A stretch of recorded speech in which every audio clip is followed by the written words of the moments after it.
Motorsport became part of my life very early on. I realised that if it weren't fast, I weren't interested.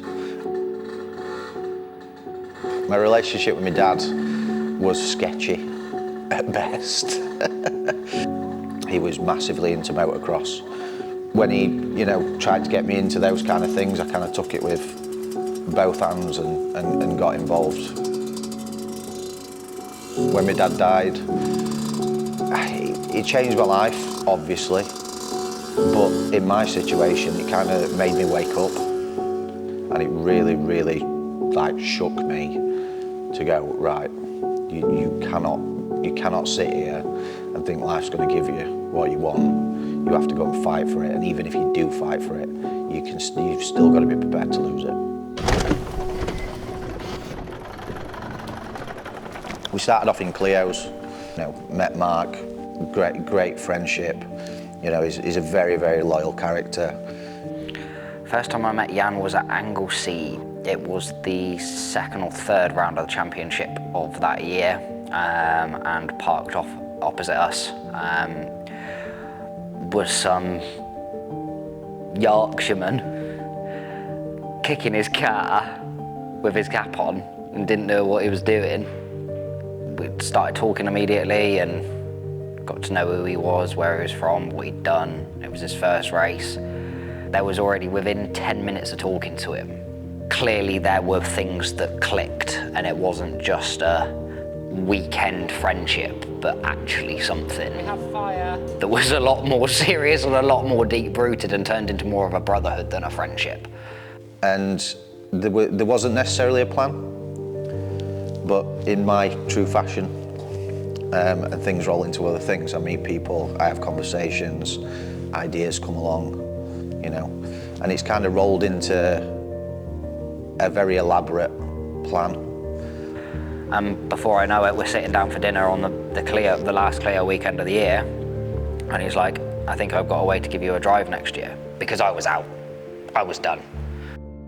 You can't just go, let's go and get a GT3 and race that.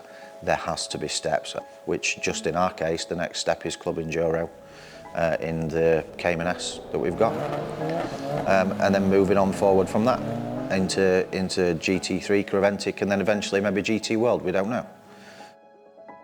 People would probably look at what we're doing as a little bit mad, crazy, however you want to put it, but we'll get there one way or another.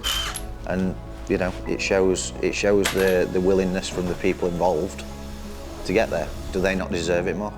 Yeah, they do. I think they do.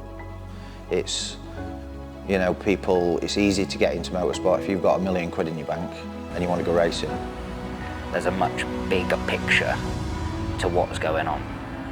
There are so many people like me that don't get the opportunities. Why can't it be me? Why can't it be Jan? The only thing that's stopping us being there is money.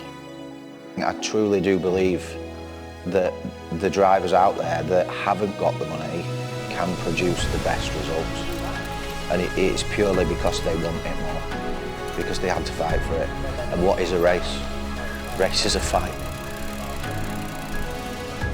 So it was my dad that got me into racing in the first place. I think I started racing again in his memory, but I think I'm racing for a whole lot more than that now. Doesn't matter how it gets done, the proof's in the pudding, right? The ultimate goal is to show how you can come from essentially nothing and go and beat the biggest names or the deepest pockets that are out there. A normal person could look at it and go, you're absolutely mad. But that normal person, when they pull it off, will go, they got lucky.